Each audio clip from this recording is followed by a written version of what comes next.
എല്ലാവർക്കും ഭൂമി, എല്ലാ ഭൂമിക്കും രേഖ, എല്ലാ സേവനങ്ങളും സ്മാർട്ട് എന്ന സംസ്ഥാന സർക്കാരിന്റെ ലക്ഷ്യത്തിന്റെ ഭാഗമായി റവന്യൂ വകുപ്പിന്റെ ആഭിമുഖ്യത്തിൽ പട്ടയമേള നടന്നു. പട്ടയമേളയുടെ ഉദ്ഘാടനം റവന്യൂ ഭവന നിർമ്മാണ വകുപ്പ് മന്ത്രി കെ രാജൻ ഓൺലൈനായി നിർവഹിച്ചു. എല്ലാ വിഭാഗം ജനങ്ങൾക്കും അടിസ്ഥാന സൗകര്യം എന്നത് സർക്കാരിന്റെ പ്രഖ്യാപിത ലക്ഷ്യമാണ്. അതിദാരിദ്ര്യമുക്തിക്ക് അടിസ്ഥാനമായി വേണ്ട പാർപ്പിടം, ആരോഗ്യം, തൊഴിൽ എന്നിവയ്ക്ക് സർക്കാർ പ്രാമുഖ്യം നൽകി പ്രവർത്തിക്കുകയാണെന്നും മന്ത്രി പറഞ്ഞു. പ്രസന്നലക്ഷ്മി ഓഡിറ്റോറിയത്തിൽ നടക്കുന്ന പരിപാടിയിൽ വൈദ്യുത വകുപ്പ് മന്ത്രി കെ കൃഷ്ണൻകുട്ടി അധ്യക്ഷത വഹിച്ചു. MLA-മാരായ Rahul Mamkootathil, K Shanthakumari, collector MS Madhavikutty, ജനപ്രതിനിധികൾ, റവന്യൂ തദ്ദേശ വകുപ്പ് ഉദ്യോഗസ്ഥർ തുടങ്ങിയവർ പങ്കെടുത്തു. റവന്യൂ വകുപ്പിന്റെ ആഭിമുഖ്യത്തിൽ നടന്ന ജില്ലാതല പട്ടയമേളയിൽ 2303 പട്ടയങ്ങൾ വിതരണം ചെയ്തു.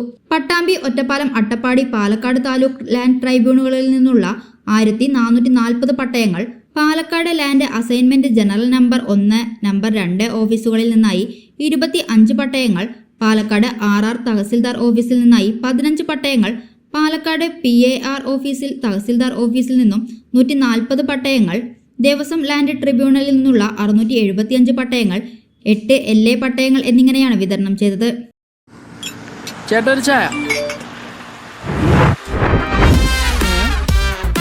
സൂപ്പർ ഫാസ്റ്റ് ആണല്ലോ. ഇതിന്റെ കേരള വിഷൻ വൈഫൈയാ? ഫാസ്റ്റ് ഒക്കെ തന്നെ, പക്ഷെ Kerala Vision wifi connection free ആണ്. ചായ ഫ്രീ അല്ല, കാശട്. Kerala Vision free wifi connection. Free ആയി കണക്ട് ആവൂ.